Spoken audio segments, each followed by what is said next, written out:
Hello and welcome to this virtual session. We're glad you can join us today. Before we get started, there's a few housekeeping items we'd like to go over with you now. Firstly, you can resize the webinar windows to cater to your viewing preferences. You can maximize, minimize and drag the windows to your preferred viewing size. If you look at the bottom middle of your screen, you can click on the widgets that you'll need to get the most out of this virtual experience. Secondly, Microsoft specialists are on hand to answer your questions in real time. So feel free to type in your questions using the Q&A window and we'll answer them as soon as we can. Lastly, we've provided some additional resources for you to supplement your learning. You can access them by clicking on the links in this section. Without further ado, I'll hand over to our speakers. Hello, and welcome to part 2 of the Azure Fundamentals Virtual Training Days.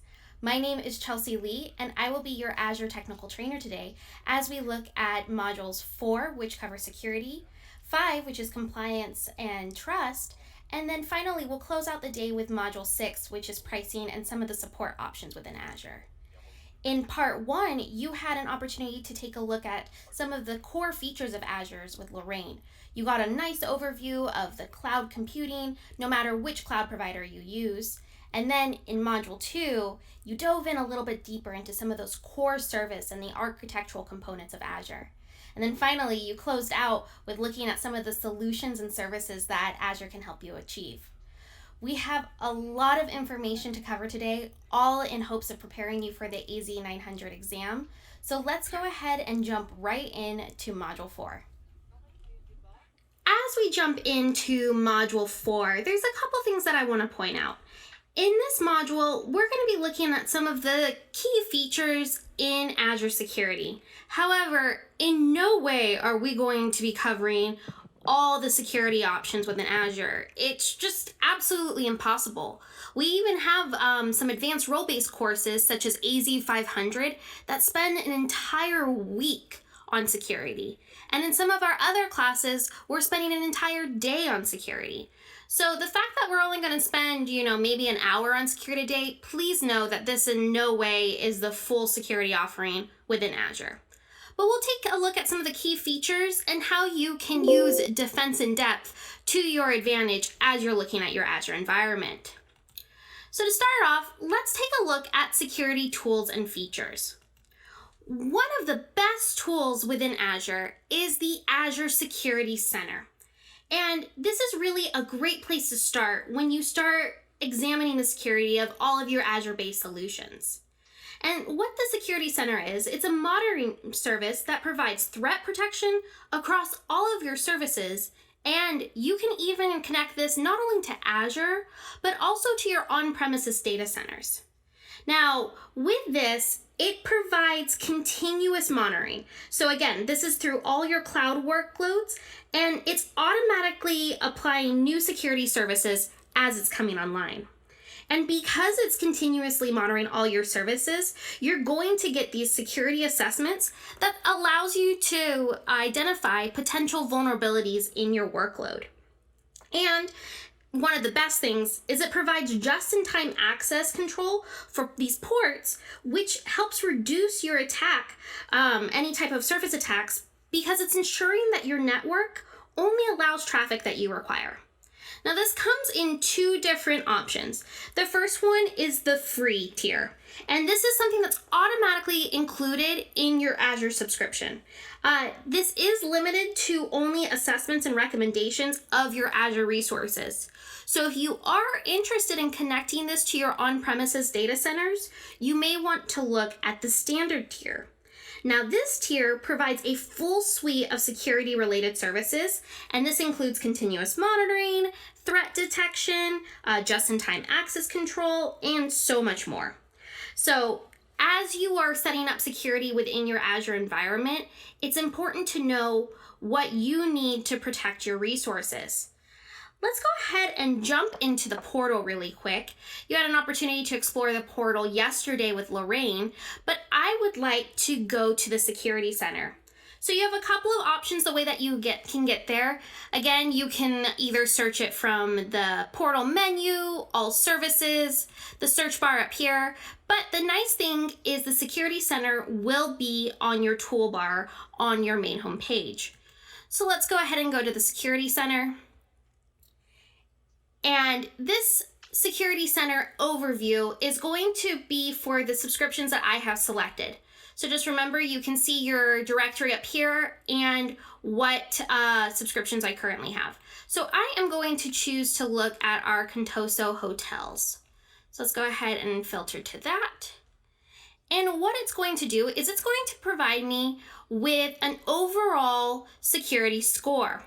And you can see it's based off of policy and compliance, our resource hygiene, threat protection, and so on. Now, for the exam, you won't have to go in and identify any issues or how to figure out how to remediate them. More, I just wanted to show you what you can find in here. So for example, if we wanted to go down to our resources, security, and hygiene, we can actually see, wow, there, according to the recommendations from the Security Center, we actually have 71 unhealthy resources. Let's take a look at what they might be. All right, so as we go through, we can actually see we have some vulnerabilities.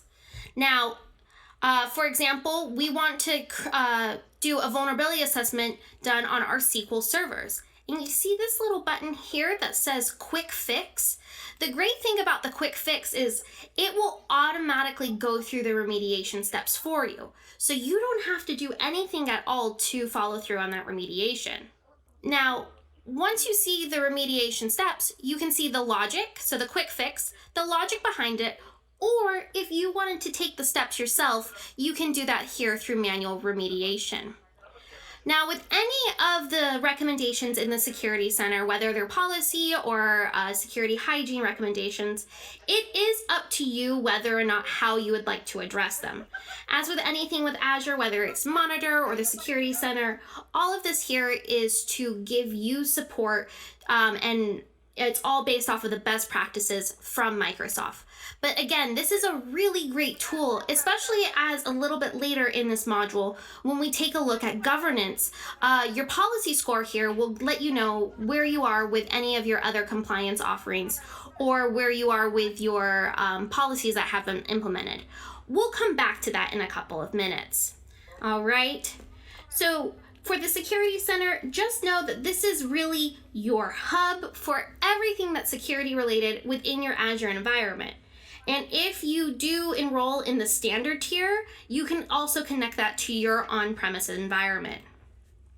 All right, so again, with the Security Center, you have your policy compliance, you're getting your continuous assessments, and the tailor recommendations. I think that's probably my personal favorite part about Azure Security is it's all tailored recommendations to what I have deployed, and it's protecting me against potential threats.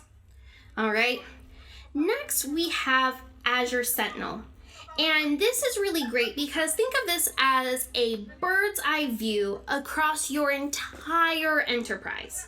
So really what it's doing is taking all of this history and experience that Microsoft has in security and putting it to work for you in your own enterprise.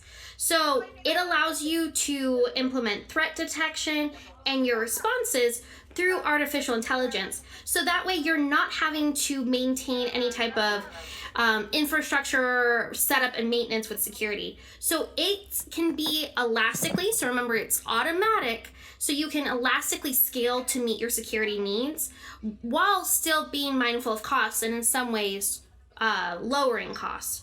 So the way that this does this is it's actually collecting data from across your entire enterprise. So there's a number of connectors here, whether it's Office 365, Azure Active Directory, Advanced Threat Protection, or the Cloud App Security. It is collecting data everywhere. Now, once it detects that threat, it has that AI built in through the investigation and detect phase where it's looking for that suspicious activity and then it's responding through that automatic protection. So it's taking a lot of that work and maintenance off your desk and moving it towards the artificial intelligence that's built into Azure Sentinel. All right, so just know that Azure Sentinel is basically, imagine as a big giant dome protecting your entire enterprise and any other thing that might be connected to your cloud products. All right, so those are two of the ways that you can protect yourself globally within Azure. Now let's talk a little bit, how are you protecting your secrets, your certificates, any type of keys? And that's where we get into Azure Key Vault. Now, Azure Key Vault is a centralized location within Azure where you can store all of your certificates, your keys, passwords, anything like that. And then you get to control who has access, who has permission, and you can actually see the log of who's accessed it and when.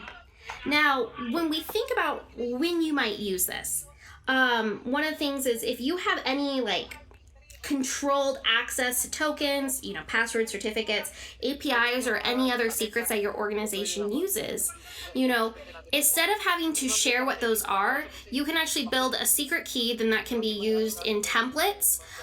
So yesterday with Lorraine, when you built out that virtual machine, you saw that you can download the JSON template.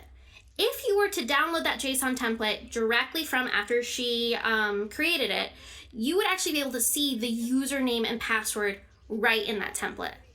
And that's not so secure, is it? If you have a standardized password that you use for your virtual machines, that's not something you necessarily want to share.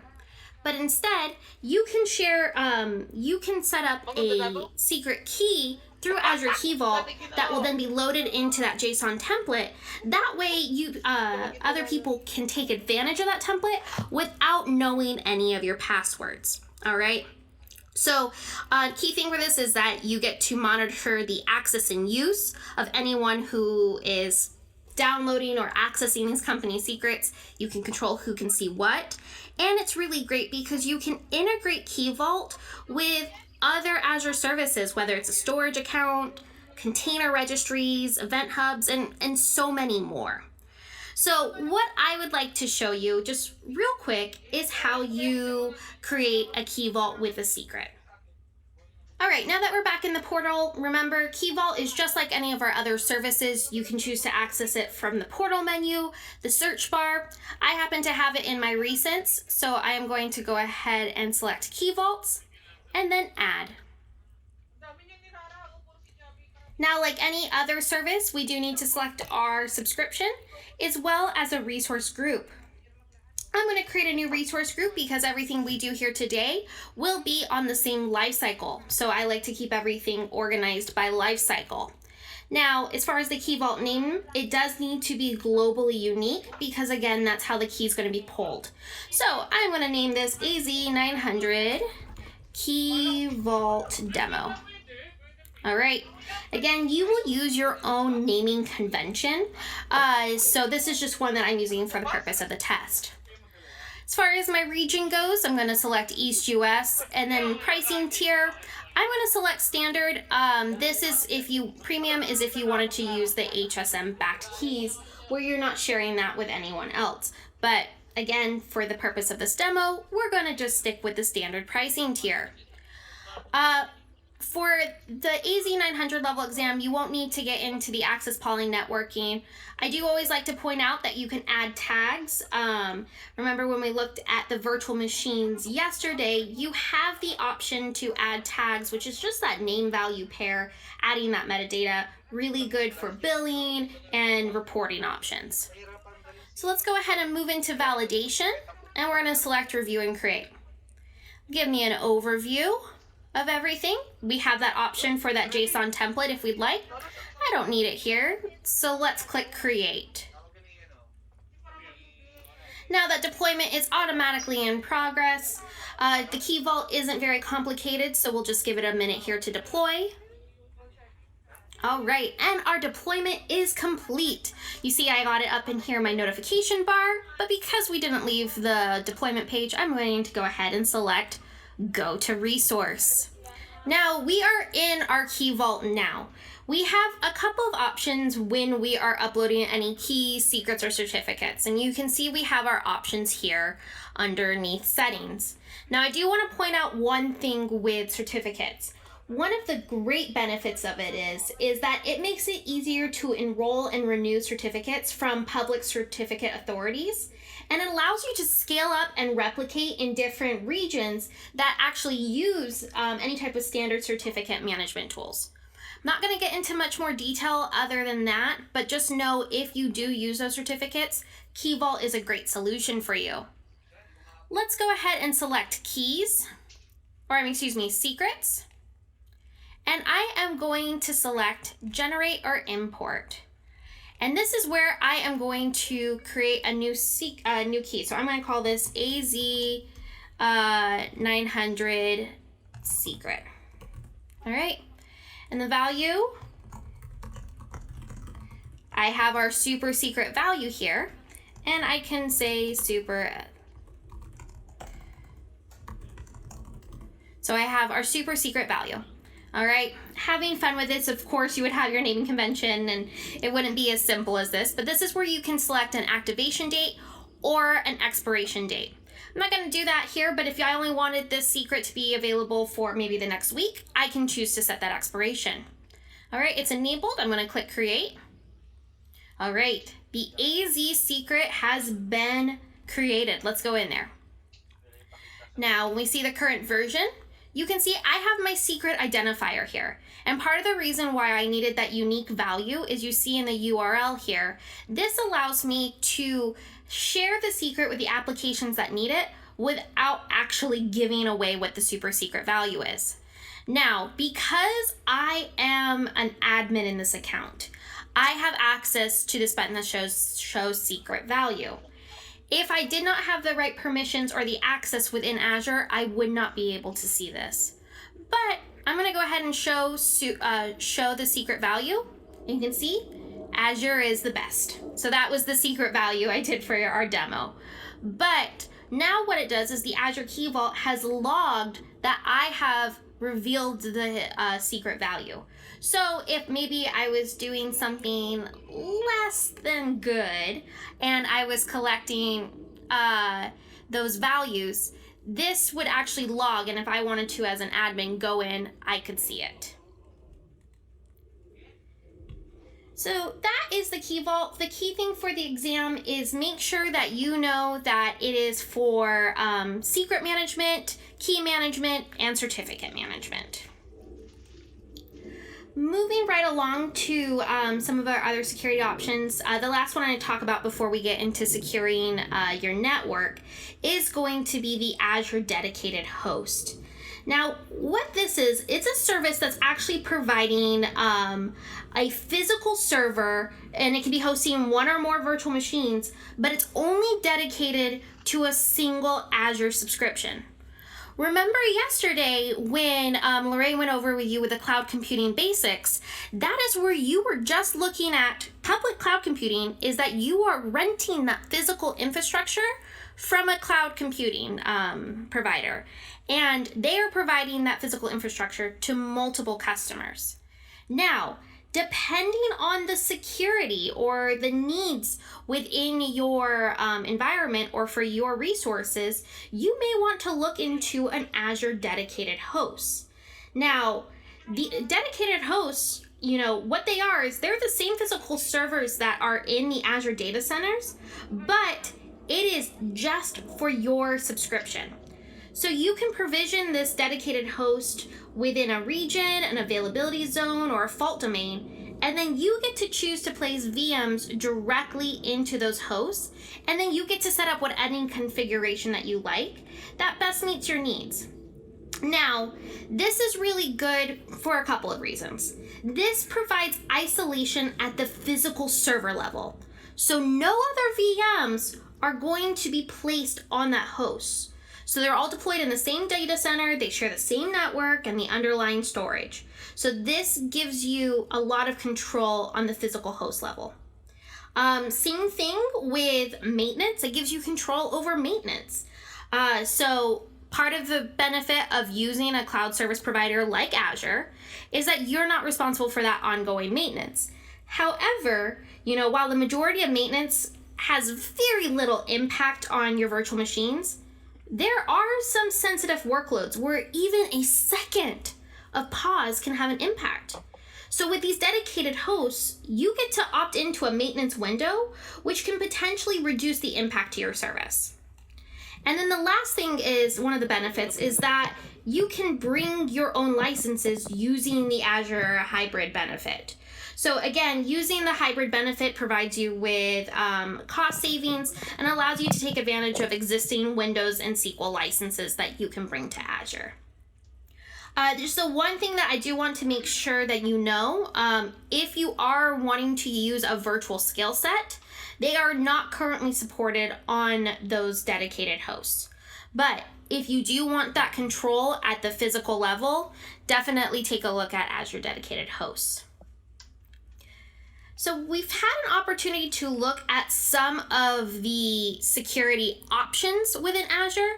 Now let's talk about how you secure your network and how you're protecting your resources. So before we can get too deep into that, I want to introduce you to a concept called defense in depth. And what this is a strategy that employs a series of mechanisms that are designed to slow the advance of an attack that's aimed at acquiring unauthorized access to your information, your data, your resources. But think of it this way. Each layer provides protection, so even if one of these layers is breached, there's a layer right below it to help prevent any further exposure. Now, what Microsoft does, it applies a layered approach to security both in the physical data center and across all of the Azure services. So really, the objective in defense in depth is there to protect and prevent information from being stolen from individuals who aren't authorized to use it. So what you can see here is that on this graph, data is the final layer. So you have all these layers starting with physical security that even if one layer is breached, you have the next layer protecting it. And that's really how you want to look at defense in depth. Now, Azure has a lot of tools and services in place to help protect your data, but I want to make sure you understand that security is a shared responsibility. Now, how much of that responsibility falls on Microsoft versus how much falls on you as a customer? Well, that depends on what type of cloud service that you're using. So when we look at the shared security model for security, you'll see that there's some overlap from when we looked at it from the version of IaaS, PaaS, and SaaS that Lorraine covered yesterday. Now, in your on-premises data center, you are responsible for everything from the physical data center all the way up to the data and governance. Now, when you start to look at IaaS, PaaS, and SaaS, specifically starting with infrastructure as a server, that's, where you are leveraging the lowest level of service, and you're just asking Azure to create virtual machines and virtual networks. So at this level, it's still your responsibility to patch and secure your operating systems and software, but you're also responsible for configuring to make sure that your network is secure. Now, you're asking Azure to just take care of the physical level. So you're asking them to protect the physical host, the physical network, and the physical data center. But outside of that, you're responsible for everything else. Now, moving to platform as a service, you're outsourcing several of the security sorts there. So Azure is taking care of the operating system and most of the foundational software like database management systems.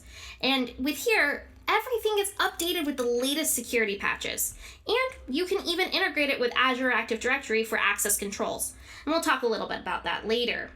But because you're not building out the entire infrastructure, you're doing more of that point and click or running automated scripts, you're able to bring very secure systems up and down and scale them as needed.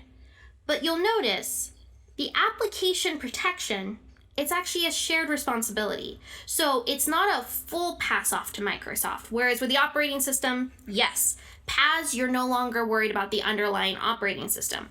But you do still have some shared responsibility with the network, the application, and the identity and access. And then finally, with software as a service, you're outsourcing almost everything. So here in this case, they're taking care of the security with the application, the network controls.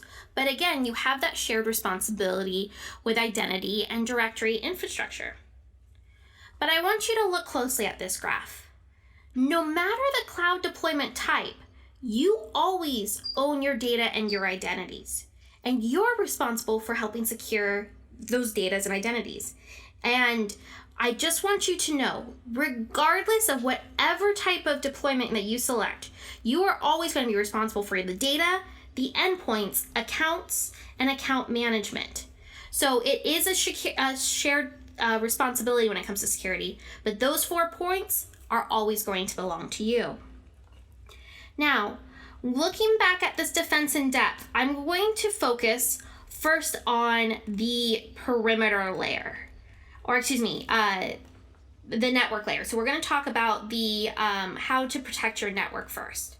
So one of the first ways that you can protect your network is with network security groups. And essentially what network security groups do, it allows you to filter traffic to and from your Azure resources on your virtual networks. And that's the key thing here. This is traffic that is already on your virtual network. All right, because we are on the network level and it's protecting it to and from. So what you can do is you get to choose to set inbound and outbound rules that are filtering on a number of different levels, whether it's destination, the IP address, the port, and the protocol. Now you get to add multiple rules.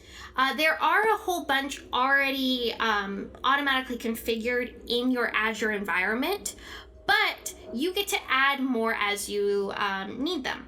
Now, you cannot delete rules, but you can override them. So, rules with a higher priority will override rules with a lower priority. So, for example, let's go ahead and jump into the portal. I'm going to go ahead and go to my virtual machine. And let's go ahead and open up one that I've already created. All right, and we'll go over to networking.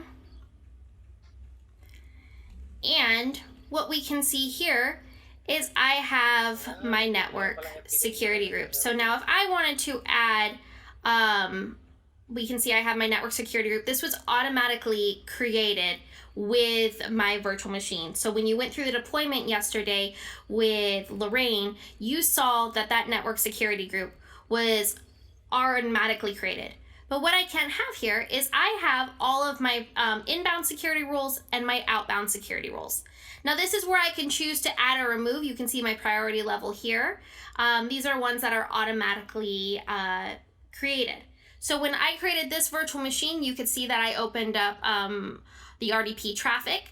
Now that overrode any of the other inbound rules that I had because it has a higher priority level. You cannot have 2 rules with the same priority level, but remember, you can override any of the default rules with the newer, higher priority rules. So, looking back at our defense in depth graph, with network security groups, this is on the network level. Now we're moving up a level to the perimeter level. So, at the perimeter level, we have the Azure firewall. Now what this is this is a fully managed cloud-based network security service that is there to protect your virtual network resources. So this is on the perimeter. You only need to worry about one because you have unlimited cloud scalability and it's already highly available. It's connected to Azure Monitor, so all of that reports that are coming in from your firewall straight into Azure Monitor. But again, this is perimeter. So it's protecting any of that inbound, outbound traffic.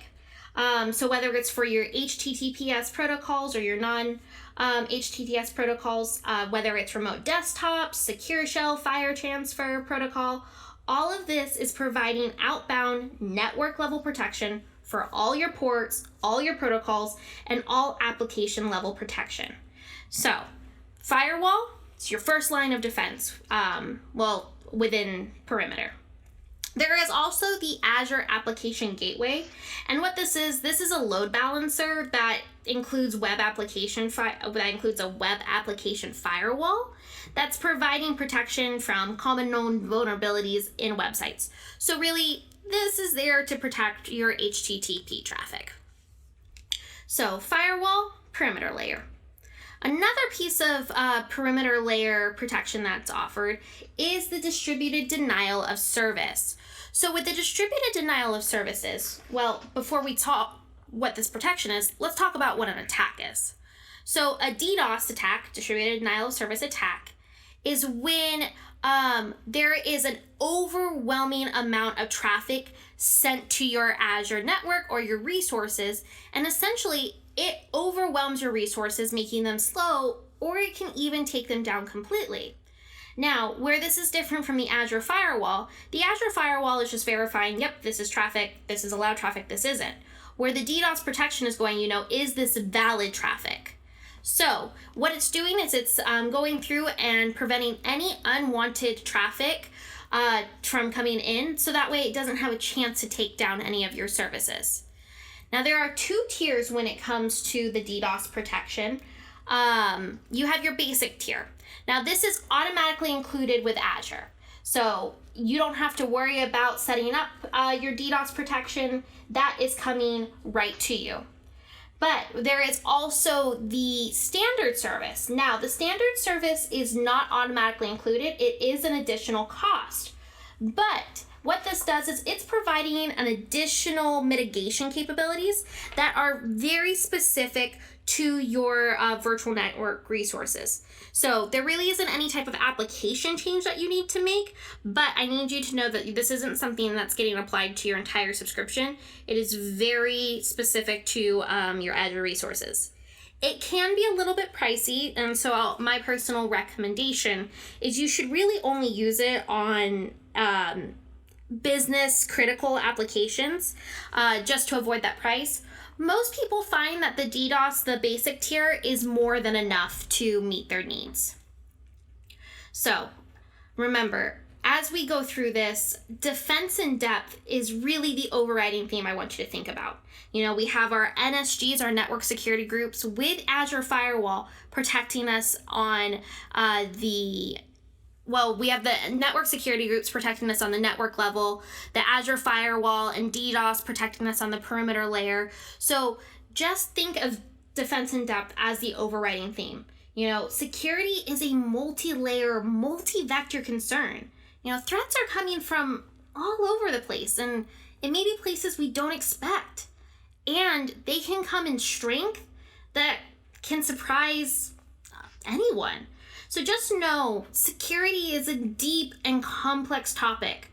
So whatever your approach to your cloud security is, just make sure that it's an ongoing conversation and there's ongoing education, because it's changing every day.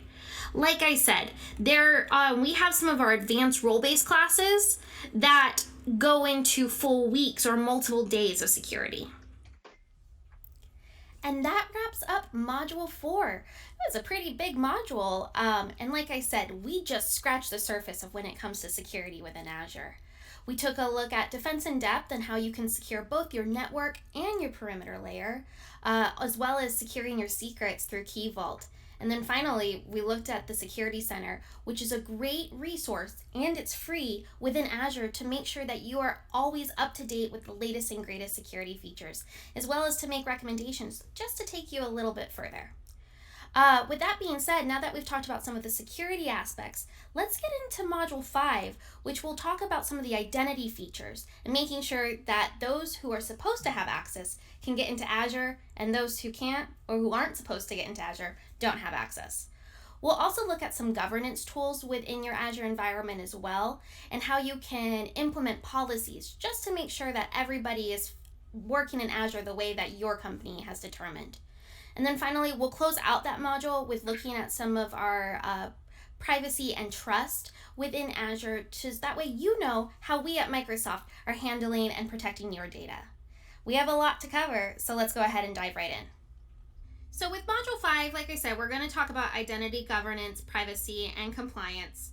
We looked at how we're securing your Azure environment, But in Module 5, we'll look at some of the identity services that are available to you, the governance features, as well as the privacy and compliance that Microsoft offers you as a customer. So let's look at first some of those core identity services. Now, one of the first things that we need to talk about before we can talk about anything with identity services is the concept of authentication and authorization, because really they're the foundation of all of the different identity services that are available.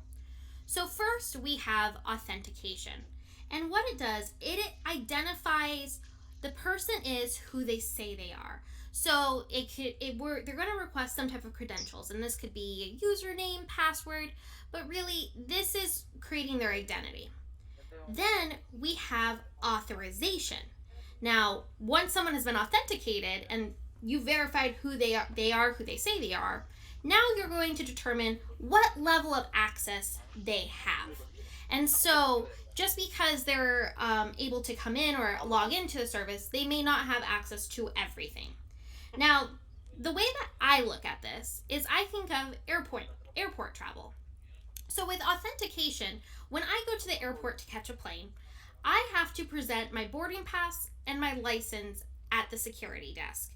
And they're going to look at the license and say, yep, this is Chelsea Lee, and yep, this boarding pass is valid for an upcoming flight. And so they have authenticated that I can come in and go through the security gates. Now, once I'm through the security gates, that doesn't mean I get to hop on whatever plane I'd like. You know, if I'm going to Kansas, I can't change my mind and say, you know what, I'm going to go to Bali. No, I'm only authorized for a specific flight, which is at a specific gate on a specific plane at a specific time. And guess what? Even when I get on the plane, I have a specific seat. So I'm only authorized for a very specific trip. I don't get to pick and choose. So that's how I like to think of authorization and authentication. Authentication, I am who I say I am. And authorization is once I'm in the door, what can I do? Where can I go? All right. So that's really important as you get into identity services.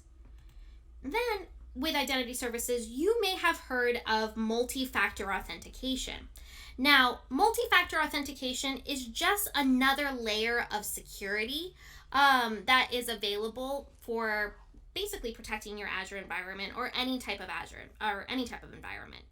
So essentially, it determines your identity by requiring 2 or more elements for full authentication. There's 2 things that you can ask for. Something you know, which can be a username or a password or an answer to a security question. Something you possess, which could be a mobile app, maybe it receives a notifications or a token generating device. Or it can be something you are, and this is like usually some type of biometric property. So it can be a fingerprint scan or a face scan. We see that's pretty common on a lot of phones. So what this does is when you implement multi-factor authentication, essentially it increases security because it limits the amount of credentials that could be exposed. So someone might find out your password, but it's unlikely that they would also not only have your password, but maybe have your token generating device.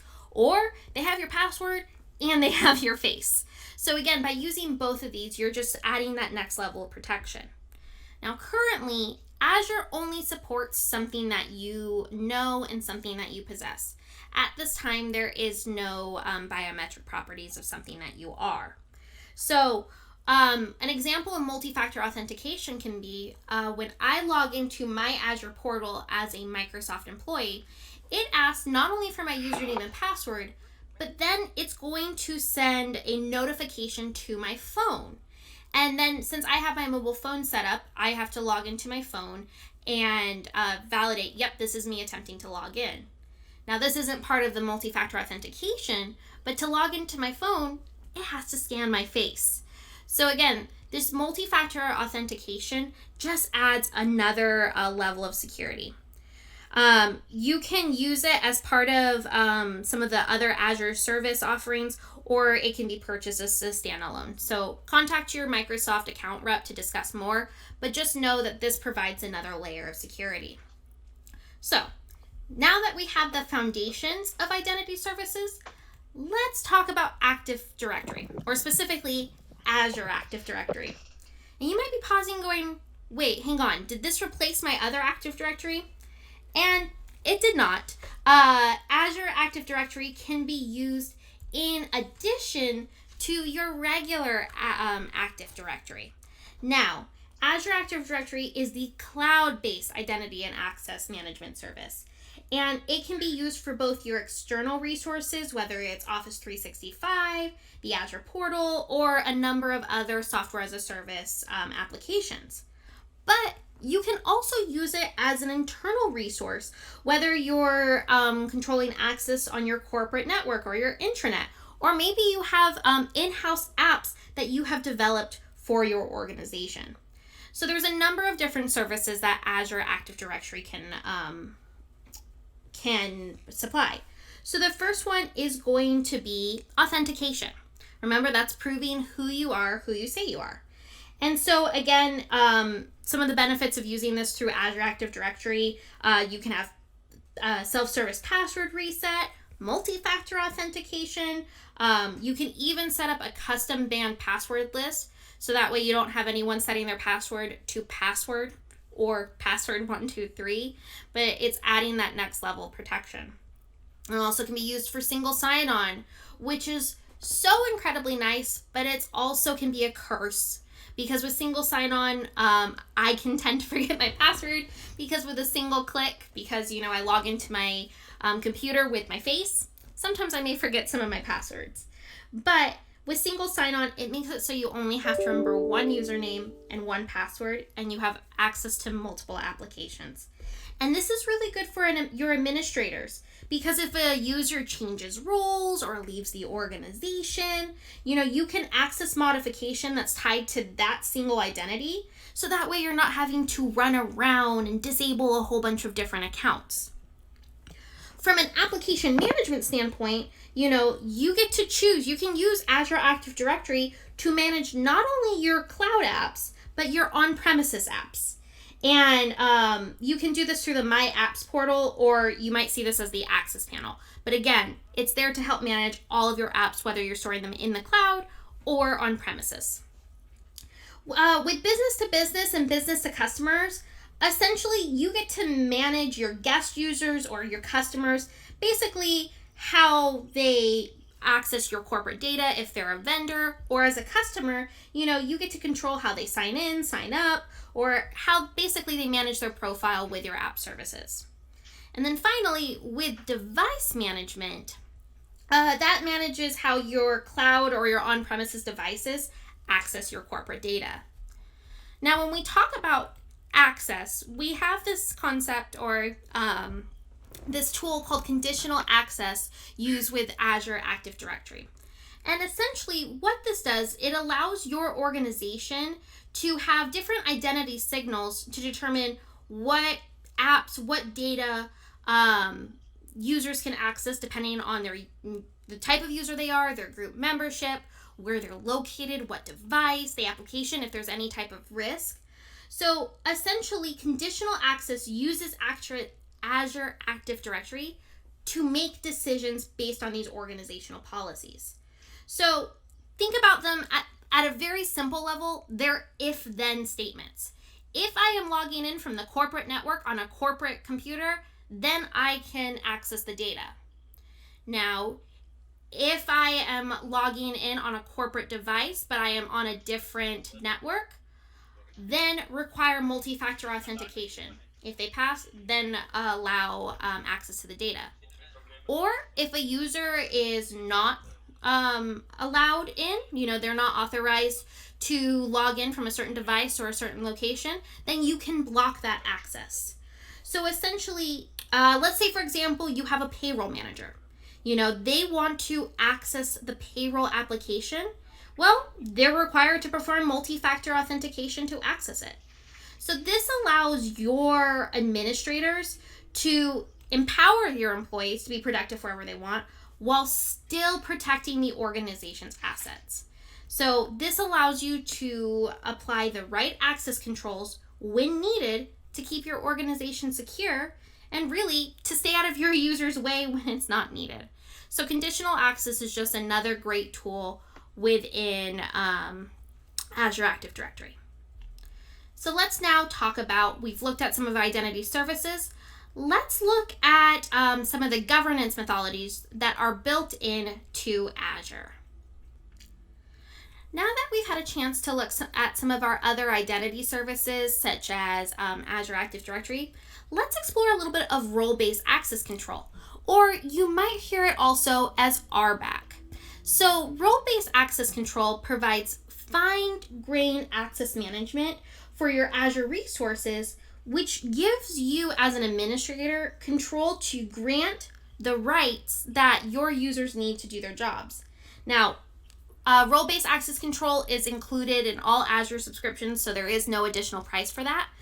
But when you think about the roles within Azure, you may want to segregate duties. And what that means is, a user, for example, may only be able to manage virtual machines in a single subscription, where you may have another user who's there to manage virtual networks. Or let's say, for example, you have a database administrator and they manage all the SQL databases in a single subscription. Essentially, what you're doing is you're giving your users enough access to do their job, but no more.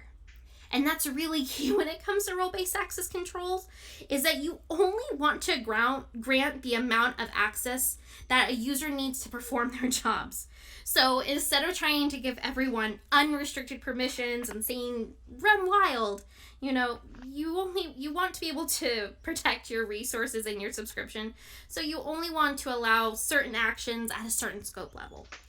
And, this is so important. You're granting the lowest level of privilege that they need to do their work. You can always add permissions. Sometimes it can be a little bit more difficult to take them away. So let's go ahead and look at what the different roles are. Let's switch back into the portal. Now, with role-based access controls, you can apply this at the subscription level, the management group level, the resource group level, or individual resources. I am going to work on the subscription level. So I have my subscriptions right here under my Azure services. And in my demo account, I have a single subscription applied. So let's go ahead and click on that. And your access control is managed underneath overview. You'll see it on no matter what resource. You'll see access control or IAM. So I always think of it as I am who I say I am. But this is where you can add different roles. So let's go ahead and look at the different role assignments that you can add. So when you select a role, you have a choice of owner. So you can see this grants full access. So this is doing absolutely everything. I would be very, very, very careful with owner, because then they can kick you out and take away your access. Whereas contributor, it basically allows you to have access to all resources, but you can't assign any roles. So if you needed someone with, all power, but you don't want them to have the ability to change roles, contributor might be a good one.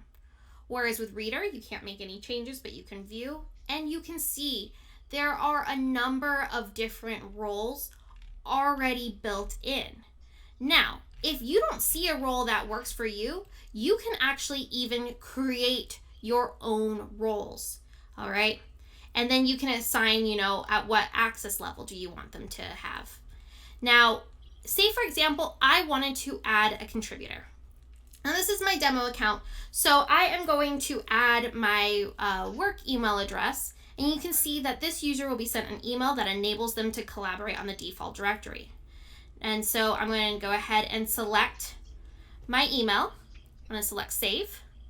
So that sent an email to my work email address letting me know that I now have access as a contributor to this entire subscription, which means that I can access all the resource groups and all the resources in there. Now, for example, if I wanted to look at my role assignments and I maybe wanted to change the role, I can remove. So if I wanted to remove this role assignment, great. Now, even though I have that email, I've now just revoked my role as a contributor. And you can look at all the different roles that are available, add a different role. So if there was one that was like, a role, these are all built in, it doesn't meet, I can choose to add and have that customized access. And again, you can do this at the subscription level, you can do this at the resource group level, and you can also do it at the individual resources level. So this is just one way how to, again, add that fine-grained access management to your environment. All right. Another really great governance tool that is built into Azure is going to be resource locks. Now, as you add different contributors and editors and readers, and maybe you even add an owner, resource locks are such a great tool from preventing any type of accidental deletion or modification, because one thing that you need to know, when you delete a resource or a resource group, there is no going back. There is no undo. There is no recycle button. You cannot go get it back. So, accidental deletions are a very big deal, or accidental modifications are a very big deal because you can't undo them. So, how do you protect your resources? You protect them through resource locks. And so with resource locks, you cannot delete, which essentially the only thing that you can't do, you can read them, you can update them, you can change them, you can add to them, you just can't delete them. So it protects from your accidental deletion, but not so much from the accidental modification. So that's where we get into our read-only locks. With your read-only locks, this makes it so you can read it, you can view it, but you can't make changes, you can't add anything to it, you can't remove anything, and you sure as heck can't delete it. So let's look at what that looks like in the portal. So going back into the portal, go back to the home page. Let's actually look at the virtual machine level. No, change my mind. We're going to go to the resource group level. So I'm going to go over here to my resource groups. And let's go to my AZ900. All right. So we can see in this resource group, all I have is my key vault demo that we made earlier. But I am going to add a lock. And the way that you add a lock is down here on the bottom under settings. Select locks. And I am going to select add. Now, looking at the lock type, remember you have two, read only and delete. So let's start with delete because that's the least restrictive. So I'm going to just call it do not delete. You can add any notes if you want. Now, because I am an admin and my access allows me to add and delete locks, I can add and delete locks to any resources. Again, depending on the access, the role-based access that you provide to your users, they may be able to add locks, they may be able to remove them. Again, that is a control thing. Now, when I point out with the resource groups, one of the things I want you to understand is when you apply a lock at a resource group level or a subscription level, it does have that parent-child inheritance relationship. So if you apply something at a subscription level, it will flow down to all the resource groups and then all the resources. So since I'm applying a lock at the resource group level, I have now locked all my resources in my resource group. So let's go back to the overview here. And I put a do not delete. So what that means is I can go add anything. So let's go ahead and add a storage account. Those are nice and quick to deploy. So I'm going to add a storage account. I'm going to go to my AZ900. I'm going to just say lock storage so we know what it is. Oh, no capitals. Let's forget that. All right. And I am just going to go ahead and go through validation to deploy this because, again, we're not using this for anything, just more to test the lock. So I am able to submit the deployment. The deployment is in progress. And let's go back to our resource group because by the time we get there, it should finish up deploying. Oh, right, and I got a deployment successful. Let's just go ahead and refresh, make sure.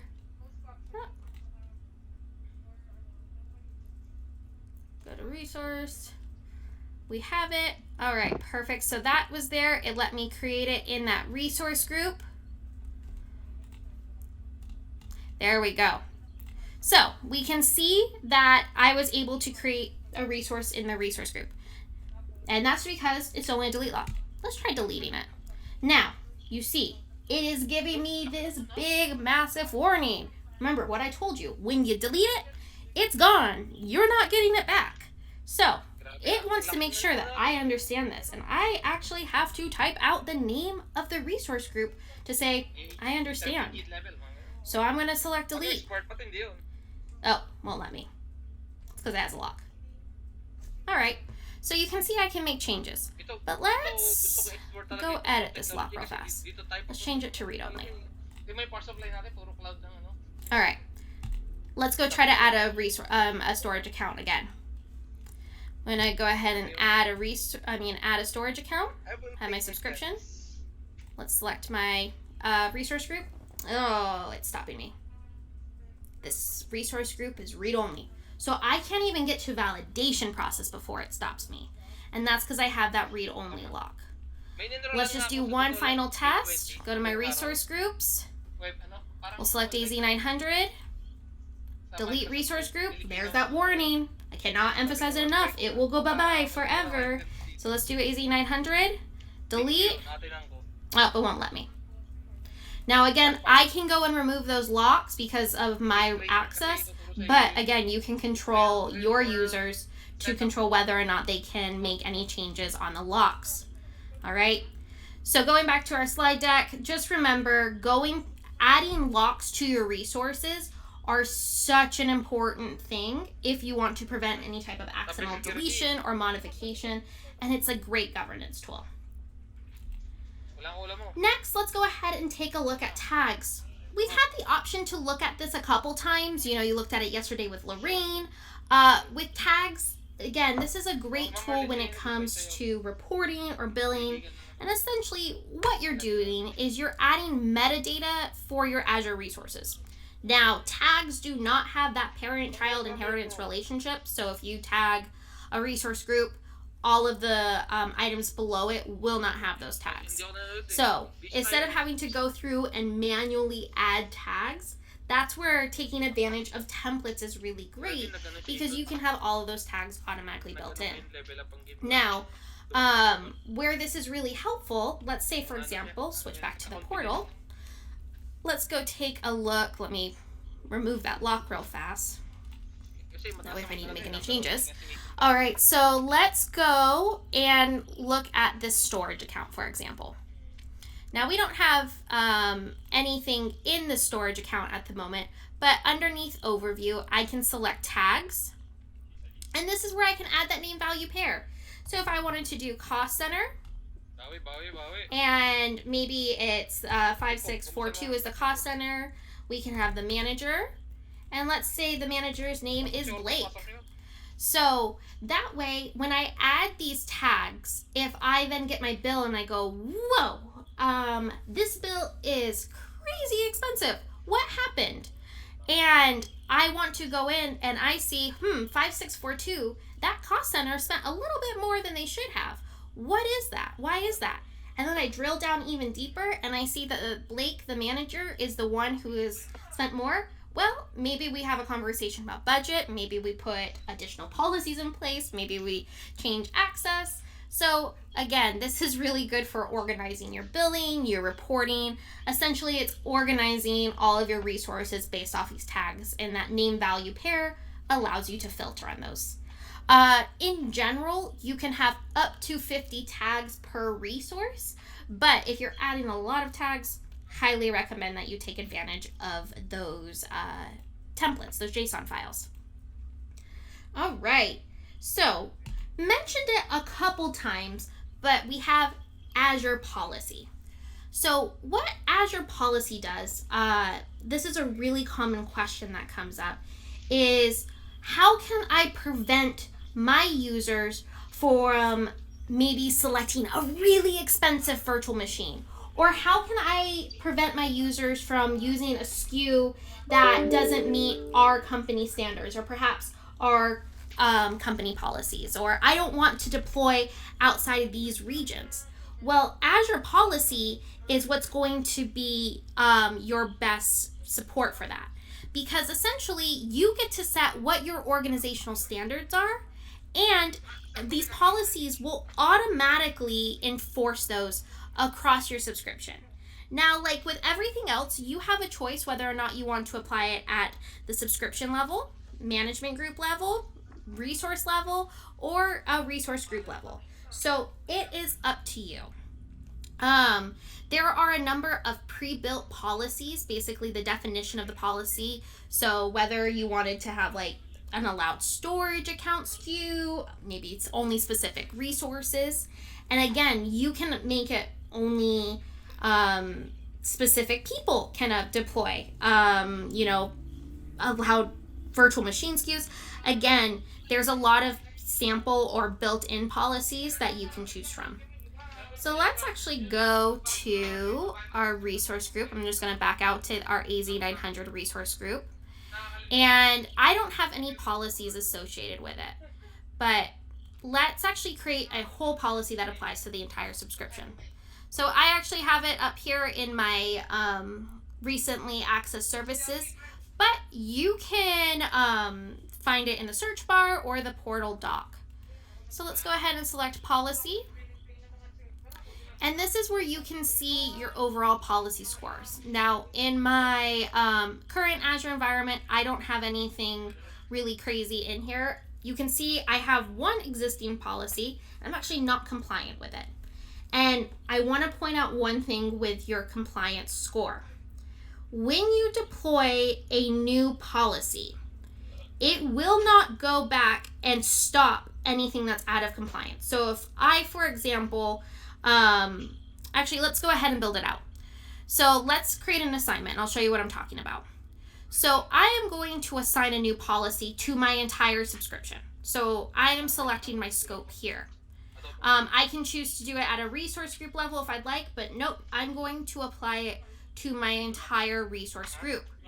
I can then choose to add any exclusions if, like, maybe, for example, I wanted to exclude my AI 100. I can do that. But for this one, nope, I'm going to include all of my resource groups. Now, with the policy definition, I'm going to use a pre-built-in definition. So I am going to actually look specifically for a location. So I'm going to just type in location, built-in, allowed location. So you can see this is basically restricts where I can deploy resources. So I'm going to select allowed locations. I'm going to leave the name. Now, this is where I'm going to select what locations I can actually deploy in. And I'm going to choose Japan West. All right. Now, everything that I have done up to this point, I usually deploy in East US. Because I am now saying I can only deploy in Japan West, when it runs its compliance check, it will not stop all my other resources that are deployed outside of Japan West. However, they will be marked as out of compliance. Moving forward, however, if I try to deploy any resource in Japan West, it will stop me. So let me show you what I'm talking about. I'm going to hit review and create. Create. Now, that policy has been deployed. Now, because it was just started, let me go back to the policy. Oops. And I go to overview. You'll see that it says not started. So right now it says I'm 100% compliant. That's not the case. Probably we'll go back and check in about 30 minutes to 45 minutes. It would show, I probably have a number of my resources that are out of compliance. But you see that it's not started. So all of my old resources will be showed out of compliant, but let's actually try to create a new one. So let's create another storage account. They're nice and easy. I'm going to do add. We're going to add this to my AZ900. We'll do our policy test storage 1. Let's see if that's not taken. All right. I'm going to just leave everything as is. Now it's going to say validation passed, but look what happens when I try to deploy in East US. It's going to try to go through deployment. Ooh, it won't let me deploy. And you see what's going on right here? It says my deployment's failed because I am deploying in a non-allowed location. So even though all my other ones, we see my status is forbidden here, even though all my other resources will be out of compliant, because I've now set up that policy of that allowed location, I can't go back and add anything after that. All right. So this is really great because it's going to automatically manage your Azure environment based on the rules and the parameters that you set up. All right. So moving on through governance, let's go ahead and talk about Azure Blueprints. Now, this is something, if you are part of the DevOps team, you will love Azure Blueprints, because essentially what it does is it makes a blueprint of your Azure environment, and it saves all of your existing role assignments, the policy assignments like what we just set up, any templates, any resource groups, and it allows you to deploy test environments or development environments very quickly, where you're not having to go through the entire build out of setting up an Azure environment. So this is really good when you have to test different things. This allows you specifically when you're looking at compliance or you have your already built-in components. Again, it's just there to help orchestrate different Azure resources specifically for your development team. One thing I want to point out is Azure Blueprints are a little bit different from your Azure Resource Manager templates. And Lorraine took a look at those yesterday with you. So one thing I want to point out, when you deploy an ARM template, there's no relationship with the deployed resource and where it came from. But with the Azure Blueprint, every deployment is going to be tied to that blueprint package. So there is a relationship with the resources, and they're going to be continuously maintained even after deployment. And again, this is really important when it comes to auditing and tracking the capabilities of your development environments. So for this one, I believe AZ300 goes into more detail on Azure Blueprints if you'd like to learn more about that. The last thing before we get into some of our privacy and compliance, I want to talk about the Cloud Adoption Framework. Now, this is a great tool if you are new to Azure and you would like support or best practices on how to implement Azure in your own environment. So essentially, this is the Microsoft approach to implementing Azure. And there's so many tools from both employees, partners, customers that have been all put into one Cloud Adoption Framework tool that will provide guidance as you go through. This is something that can be really helpful if you've never worked in the cloud before, or if you have a large workload, or you just don't know where to start. Do I want to do a lift and shift? Do I want to re-architect to make my applications PaaS compatible? What do I need? So this will help you go through everything that you need to set up your Azure environment. Highly recommend. Now that we've looked at some of the the governance, I want to talk about the compliance, privacy, and the data protection standards that are offered to you and your data when it's stored in Azure. So one of the first things that we have to talk about is security, privacy, and compliance are at the foundation of everything we do here at Microsoft. So everything that we design, every service that we design, security is built. Security is part of that development process. So we want to make sure that we're always providing you with the latest and greatest security tools. And we took a look at some of those in the last module. Next is with privacy. We want to make sure that not only we're meeting our contractual obligations to you, but we also want to be transparent. And we'll take a look at the Trust Center in a little bit, so that way you can see, we provide all of our audit reports these are third-party audit reports that you can download and see what we're doing, where we provide other resources. So not only we want to give you the control over your data and provide you with that privacy, but we're transparent in what we're doing with it. And last but not least, we are global. That's one of the benefits of going with a cloud computing provider. But we are very aware of local laws, regulations, and we want to provide a comprehensive coverage with all of our compliance offerings.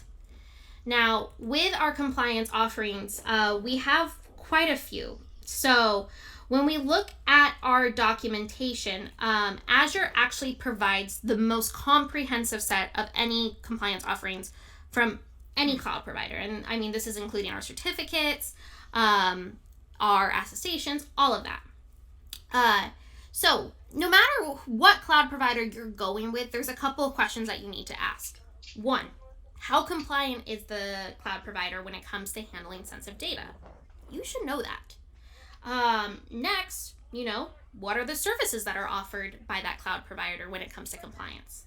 And how can you deploy your own cloud-based solutions and still remain compliant? Because it is, at the end of the day, your responsibility to make sure that your resources are compliant. Your cloud provider, though, is going to help support that. Now, when it comes to Azure's compliance documentation, like we said, it provides the most comprehensive set. And we have global compliance offerings, U.S. government offerings, industry, and regional. And you can actually see all of that in our docs.microsoft. But when we take a look at the Trust Center, I'll show how you can pull up all of that compliance documentation. All right. Like we said, privacy is also huge. So not only we want to make sure we're compliant, but we want to make sure that you as our customer or anyone who interacts with Microsoft knows what we do with your data, how we process it, why we're processing it. So all of that can be found in the privacy statement. And pull that up again, the Trust Center, which we'll look at, will have all of this information. So not only with the privacy statement, we also have our data protection addendum. So all of our terms will show you, what we're collecting, the licensing terms with all of your Microsoft programs or software that you purchase, and then how we are protecting your data. So let's go ahead and look at that Trust Center. I've mentioned that a couple times now. This is your home base for everything related to privacy, trust, and compliance. Not only that, there is curated reading material or documentation or reports specific for those who may be in manager roles, administrator roles, anybody who works in risk, legal. There's a lot of great information. It's also where you can access all of your compliance documents, the privacy statement. So let's go ahead and take a look at the Trust Center. All right. So the way that you get to the Trust Center is by going to www.microsoft.com/Trust Center. And let's just take a look at a couple of the items that we looked at first. So we talked about our compliance documentation. So if I go up here to compliance and I click on compliance offerings, you can then search for all of the different compliance offerings that we offer through Azure. Now, one of the things I do want to have you know is that not every Azure service offers every single compliance offering. For example, we do have a separated instance of Azure specifically for U.S. government. So non-U.S. government Azure will not offer a FedRAMP, for example, but it's not needed outside of U.S. government. So that's just one thing to keep in mind. But that is where you can find all of your compliance offerings.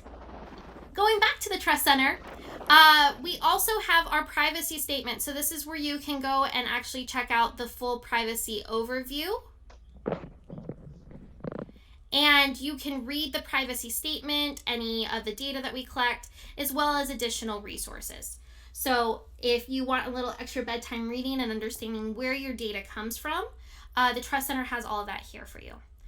The other thing, like I said, this is where we have our compliance scores, all of our audit reports, all of that is available to you to download to read. And again, like I said, these are third-party audit reports that allow you to see how Microsoft is stacking up. because again, you want to make sure that not only are you compliant, but your cloud provider is compliant as well. So this is really a great site to come in and explore. You can read from the blog. Brad Smith is also a really great person to check out his blog. Again, just so much information and additional resources.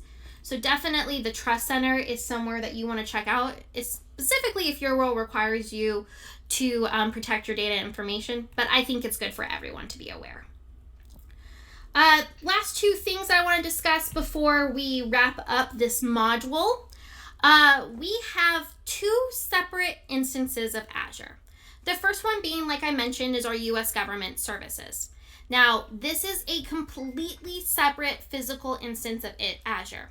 So this isn't connected with any of the other data centers, and you can only access it if you are authorized to. So me, as Chelsea, right now, I could not deploy in our Azure regions. Part of the reason that they're separate is from a privacy and a security standpoint, but they also have their own compliance offerings. So like I said, we have the FedRAMP, the NSIT, very specific to either state, local, or federal government. And then lastly, we have our China region. So because China has their own data residency requirements, their own compliance requirements, one of that is that in order to have Azure cloud services, that it has to be operated through 21 ViaNet. And so again, this is all physically separated from the rest of Azure, and it's operated through 21 ViaNet. And this ensures that all the data stays within China and meets all their data compliance regulatories as well as data residency. That brings us to the end of Module 5. And now we have a really great idea of different ways of how you can govern your own Azure environment. Really, everything in Azure is fully customizable through the multi-factor authentication, Azure Active Directory, and all the other identity services we talked about. We also took a look at some of the policy features and the blueprint options within Azure. That way you can see how you can manage your own environment and make sure those who are in it are following your company policies. Then finally, we closed out where we showed you some of the compliance offerings that Microsoft as a cloud provider has available for you as a customer. And then we also looked at Azure China and Azure Government in case you do need to deploy in those specific areas or those regions that have those data residency requirements. It's been a busy day so far, so why don't we go ahead and take a quick 10-minute break, and then we'll wrap up with our final module, Module 6, which is pricing and support.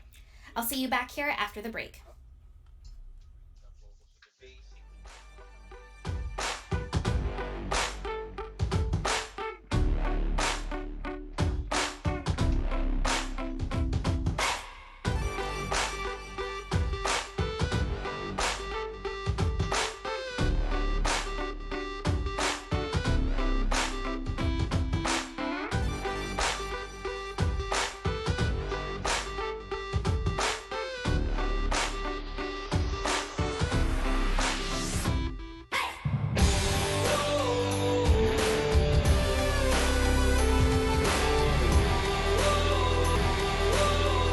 You had a chance to stand up and stretch your legs.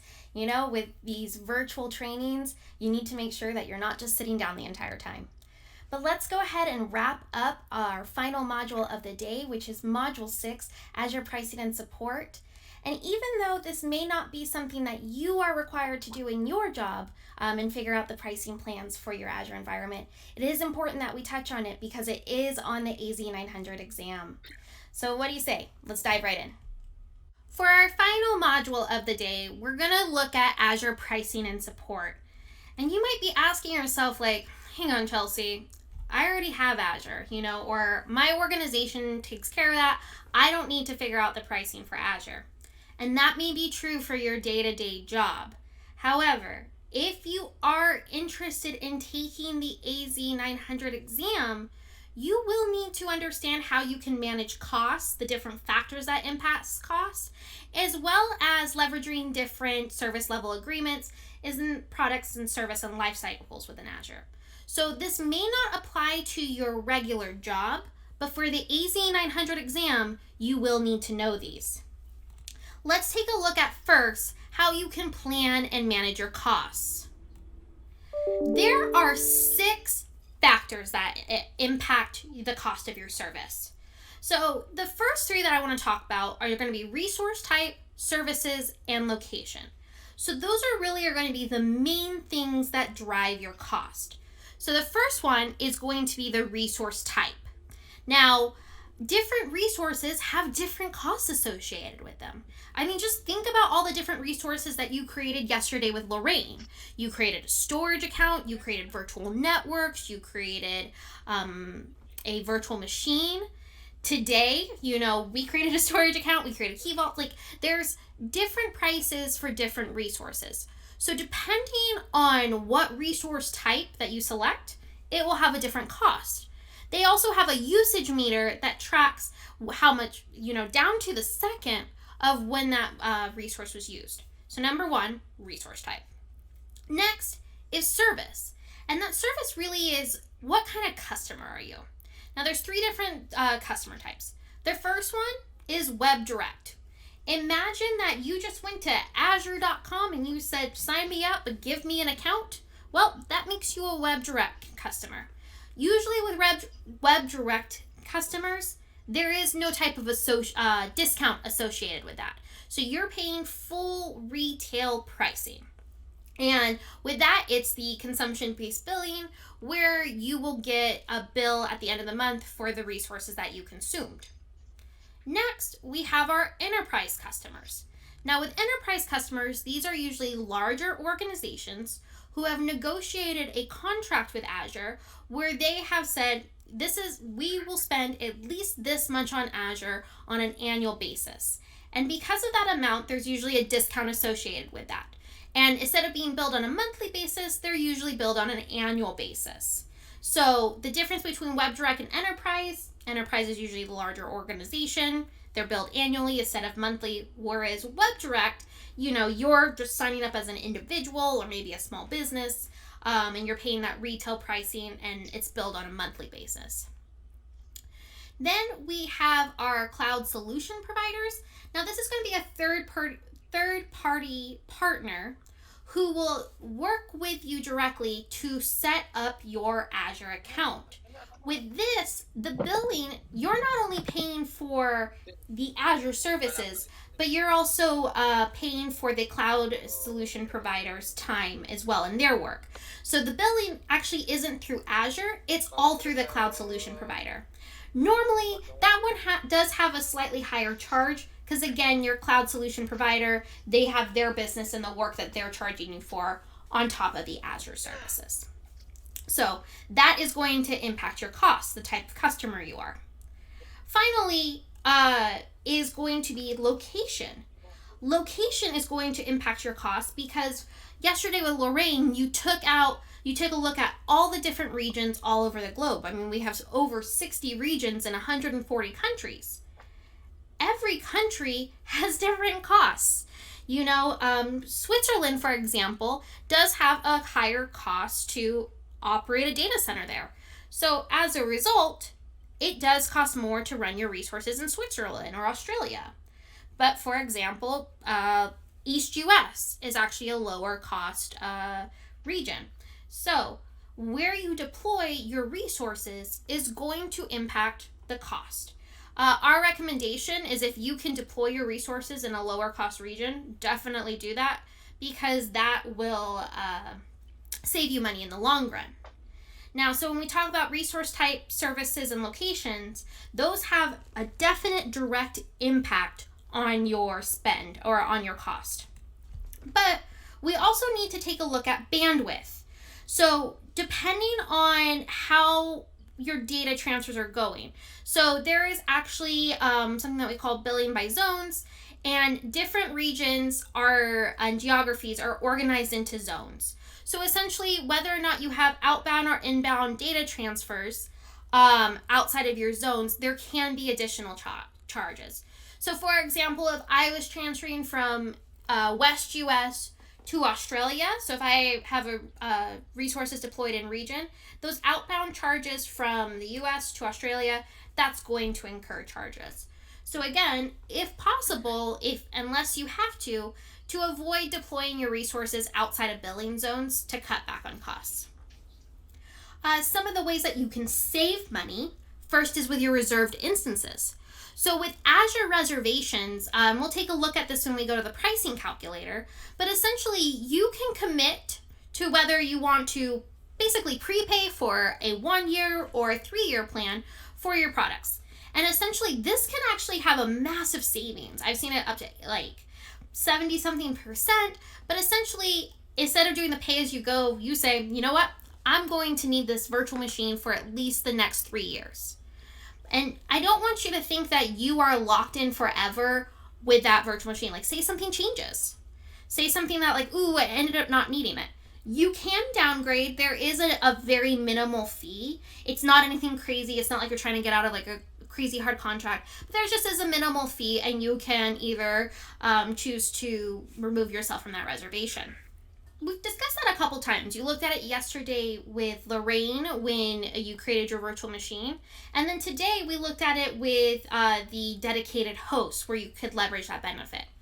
But essentially what this is if you already have a license, whether it's from your on-premises, you can bring it with you to Azure. That way you're not paying for the use of that license. So that can also save you a little bit of money as well. So let's just very quickly review the 6 factors that impact cost.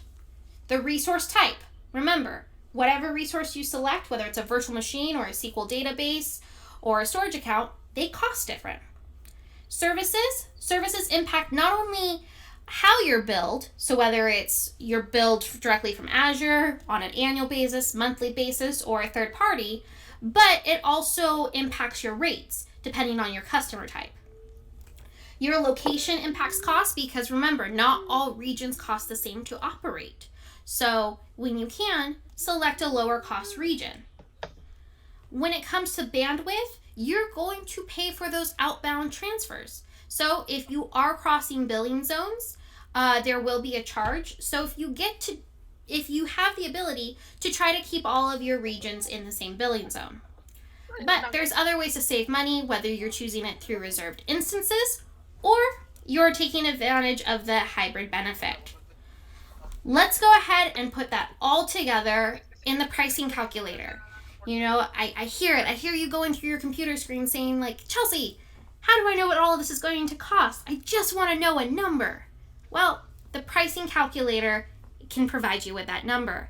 Now, I want to point out one thing before we go into the pricing calculator. This is an estimate. It is not an official, this is an invoice. It's going to help you estimate your costs. Because again, it can vary based off of country, billing, taxes, customer type. There's a couple other nuances that go into figuring out your final cost. But this is really good. We are trying to figure out which product should I select, which region should I select. So let's go ahead and look at the pricing calculator. So the pricing calculator here, let me zoom in so it's a little bit easier for you to see. It should look a little bit familiar. It looks a little bit like the All Services menu from the portal. And that's because this allows you to basically put together an estimate that you can save or export to Excel of all the services that you're looking to buy. So let's go ahead and go to compute and let's price out a virtual machine. All right, so let's go ahead and view. And again, you can add multiple, but I'm just going to do a pricing for a virtual machine. So not changing anything, just as is how the calculator popped up. What you will see here is that the pricing for a virtual machine with an operating system Windows in the US region running 730 hours a month as a D2 will cost you $152 a month. Let's talk about some of our things that impact cost. So the first one, resource type. You know, virtual machines have a different cost. Versus, let's just, for giggles, let's add a storage account. And so this is going to add it to the same thing. So a storage account, costs $20 a month. So just by looking at the virtual machine itself, there's a different cost. So resource types impact cost. Second, let's look at location. So let's just play around with this a little bit. So West US, that's the region closest to me, but let's go to East US and where I've been deploying. So let's do, we're at 152.57. Let's see what East US does. It drops it down a little bit. Now you know I always pick East US. All right, let's go, let's go to Norway. Okay, Norway's a little bit more expensive. Switzerland, let's see what Switzerland is. 172. Okay, so Switzerland's cheaper than Norway. Australia? Okay, Australia East isn't that bad. How about Australia Southeast? Same price. So not only are you wanting to deploy your resources close to your customers, but again, when you have the opportunity to choose a low-cost region, that's the best thing that you can do. All right, so as far as the operating system goes, so if I choose Windows, you can see here I have the Azure Hybrid benefit. So if I already have a Windows license, I can say, nope, I'm bringing that with me from my on-premises environment. All right, so we have our operating system. I'm going to click a standard tier. Essentially, I would recommend you're picking your standard for anything in production. If you're picking a basic or low priority, this will be in the event that Azure needs additional resources. They can actually take your resources offline. For production, making sure that you're selecting standard. All right, now again with the resource types, this is where you can select your different SKUs. I'm going to stick with just the good old D2. Now let's play with the number of hours it's running.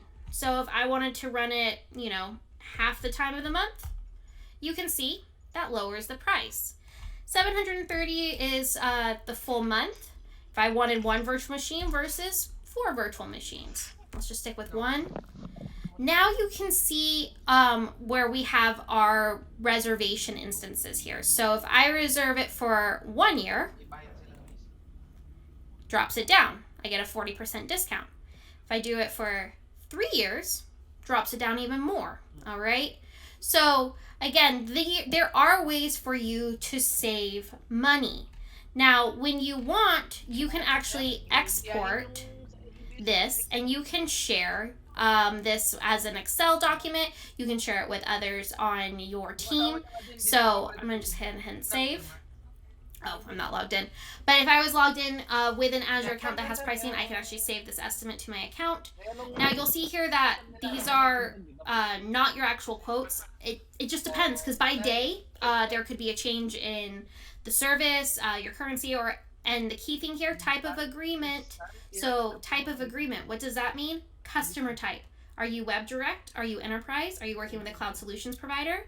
So again, all of this is going to just be an estimate. You can work with your Microsoft rep to get a more clear estimate or a better, more specific quote. All right. But this is a really great tool if you're curious about roughly how much is that going to cost me. Now, you might be asking yourself, well, wait, is that really going to save me money compared to doing it in my on-premises data center? And that's a really great question. So we have what's called the total cost of ownership calculator. And this total cost of ownership calculator, you do need to have some information about your workload. So if you don't have the information on how many servers you have, your databases and storage, plus your cost, electricity, rent, this may not be the best tool for you. However, if you do have access to that information, you can actually go in, plug in all of that information, including your rent, your electricity bill, and it will actually compare the cost of running that exact same data center in Azure. So what we can see here is from the report, we're looking about we have most of our costs coming from the data center itself. So this is your labor fees, your rent, all of that, with very little coming from the actual compute side. If we were to switch it over to Azure then, running this exact same workload, you no longer are paying for that data center because again, when you work with Azure or any public cloud computing, you are not paying for that physical infrastructure, or you are taking advantage of having someone else run that physical infrastructure for you. And so even though your networking, compute and storage costs go up, it still is less than running it in your on-premises database. So if you have that information, highly recommend that you check out the total cost of ownership calculator, because it will let you know whether or not you can save money by switching your workload into Azure. Now, with all the different costs in Azure, you might be saying, okay, cool, I've estimated it. I know that I want to run my workload in Azure, but there's still more that I want to do. And I want to, how much I am spending. Because remember, we set up that tag earlier so we can track by manager. I want to set budgets. How do I set up all those alerts? And the Azure Cost Management is the tool for you. The Azure Cost Management tool will allow you to look at all your different billing reports. And if you've taken advantage of tags, you can drill down even deeper. If you have budgets, you can actually set budgets to not let certain users or certain subscriptions go over a certain spend. Or you can have it set up alerts, so where you can alert managers or anybody's in charge of a project as you start to approach that budget. So in my account, I have a $150 budget. Every time I log in, it lets me know how much of my budget is left. And just like when we looked at Azure Monitor, we have that cost management piece. So there's going to make recommendations on how you can save money. And I think that's the big question with anything in Azure. You're looking at how you can minimize your costs. So first thing, go through a cost analysis. Use the pricing tools that are provided to you. Remember, even though that they're estimates, they get you pretty dang close. So the pricing calculator and the total cost of ownership calculators are really important with just, first understanding, all right, what kind of budget are we looking in? Now, once you figure out that budget, you have Azure Monitor and Azure Advisor that are going to make recommendations. We want to be able to save you money, because the better it is for more you like Azure, the more likely you are to use it. So we're not trying to price gouge you. We want to make sure that you're optimized and you're spending smartly. So once you've gone through Monitor and Azure Advisor, use spending limits. Don't just give everybody free range. We've talked about role-based access control and all different ways to govern your Azure environment. Do the same thing with spending. Set up those spending limits, and that way through Monitor, you can get alerts. When you have the ability to save money, definitely take advantage of Azure Reservations or Azure Hybrid Benefits. Those are really good ways to save additional money. We saw how it could chop your cost in half. Imagine if you were able to use a combination of the two. As far as when you're deploying your locations, while it may be super cool to deploy your VM or your resources to Switzerland or Poland, unless you need to, it could be an added cost that's unnecessary. So when you can choose low-cost locations, do it. And, keep up to date, whether you're staying in touch with your Azure account rep, or you keeping up on the updates page, which I'll show in a little bit. Just know what's going on with Azure customers and your Azure subscription. That way, if there's any changes, or maybe there's different ways for you to save money, you're aware of it. And then last but not least, I kind of already talked about it, but is applying those tags, those cost owners. Remember, we had that manager, Blake, who overspent. Well, because I had the tags, I was able to identify him and then set up spending limits for him. So there's a lot of different ways that you can help minimize your costs in Azure, but it takes the work on your part to make sure that you're up to date. But we have all those tools ready for you. So know for the exam that you do need to understand how costs are incurred. I would definitely make sure that you know the 6 factors that impact costs, and then the tools that are available to you for estimation. Let's go ahead and take a look at some of the service level agreements and service life cycles with Azure as we finish up this module. So the first thing is, what is a service level agreement? Now, we've talked about high availability and uptimes and what happens if you're down. Well, essentially, when you sign up for Azure or you deploy certain Azure services, there is a service level agreement. And that service level agreement is a contractual obligation that Microsoft is committing that this specific service will be up and running a minimum time per month. And so if, for example, a service is down beyond that minimum agreed time, well, then a credit is then applied to your account. Now, one thing to know that every single service has its own SLA associated with it. So it's not just one general SLA. But free and preview items do not offer SLAs. So this does not apply to free and preview. So let's look at what some of those SLAs are. An SLA can range from 99% up to what we call 5 nines. So 99.999%. And you can see the higher the SLA, the maximum downtime that you will experience per month goes down. Let's just say, for example, what we call 3 nines, that 99.9%, the maximum downtime per month with that type of service with that SLA can be up to 43 minutes and 49 seconds. Now, that doesn't mean that you will be down for 43 minutes and 49 seconds every single month, but that means that Microsoft is meeting their contractual obligation for availability as long as they're under 43 minutes and 49 seconds a month. But maybe your service, your product, your resource can't have that type of, 43 minutes. If it went down for 43 minutes, that would cause chaos. So maybe you need to build up a higher SLA. So 5 nines, for example, that one's not a lot of products offer 5 nines, but in that case, it's 26 seconds a month. So when you're looking at building in your resiliency and your availability into your products and services, just make sure that you are aware of what kind of downtimes that you can tolerate. Now, there's different things that impact your SLA. One, the more services that you add to your solution, the more complex it gets. And because you have a more complexity, the SLA is going to go down. Because if everything's a fraction, as you multiply, the fractions are going to get smaller.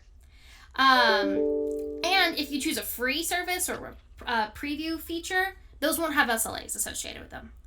But if you want to raise your SLA, your service level agreement, yesterday Lorraine showed you availability zones. That's one way to increase your SLA when it comes to virtual machines. Same thing with building in redundancies into your systems. So if you're curious what your SLA will look like if you have multiple services, that's what we call a composite SLA. With a composite SLA, the way to figure that is you just simply multiply the SLA for your first resource times your second resource. And you can do this as many as you want. Mathematically, when you multiply a fraction with another fraction, it is never going to equal 100%. It's just not possible. But there's ways for you to improve your SLA, again, through that redundancy and those availability zones. You shouldn't have to do any type of calculations on your exam, but just know that as far as your SLAs goes, that's important for you as you build out your services. Now, I told you that preview and free services do not have SLAs associated with them. And this is really important to know. Please do not put preview features in your production environment. I'm serious here. Because they do not have an SLA. Preview features, these are features that are still in test. Maybe they're being evaluated by different Azure customers. Essentially, they have not been released to what we call generally available. So this is still in preview mode. When it's in preview, not only does it not have an SLA, but there is no guarantee that it will make it to general availability. So sometimes it might disappear.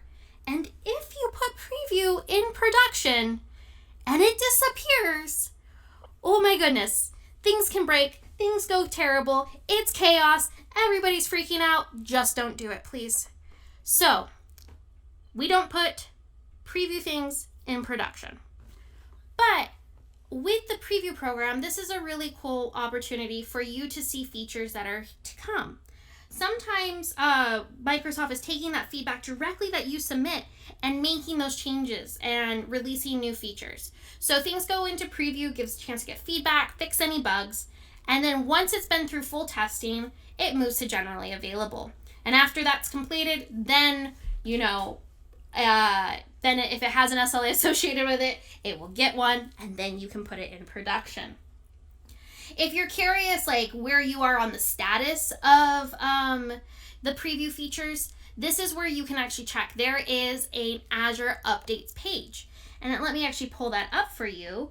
So the Azure updates page allows you to either subscribe to the RSS feed, and this is where you can search keywords of any products that you're using. So if you see a preview feature that you love and you're like, where is it? You can search for it here, and you can see whether it's now available, if it's in preview, or if they're currently working on it. And again, you can browse by feature or the different update types. So this is a really great feed to save if you're curious where you are in the update, in the preview pipeline. But just know, as long as it's in preview, does not have any type of SLA associated with it, and you do not put it in production. So there we go. You made it. You made it to the end of Module 6, our final module for all of AZ900. And this could be a brand new module to you if you've never priced out Azure before. So remember, the pricing calculator is your friend. If you're ever curious roughly what it's going to cost, go out to that pricing calculator and get that estimate. Same thing with the total cost of ownership estimate. If you're looking at making that transition from your on-premises database or your data center into Azure. Great tools that are available, and as well as understanding that the factors that impact your cost. A couple of other things that we took a look at is the updates within Azure. How do you know when the latest and greatest new features are coming out, so you can subscribe to that RSS feed. But that's everything that we have for you. I'm so happy that you were able to join us for 2 days full of information preparing you for the AZ900 exam. If you need a quick refresher or if you wanted to test out your knowledge, I encourage you to check out the full learning path that has all of the information covered from both Part 1 with Lorraine and everything that I covered with you today at aka.ms/azfunpath. There is supplemental reading, documentation, videos, as well as those handy dandy knowledge checks. But as you prepare for the exam, I wish you nothing but the best of luck, and I can't wait to see those badges that you earn and you post them to your LinkedIn and other social media. Have a great day, and we'll see you soon.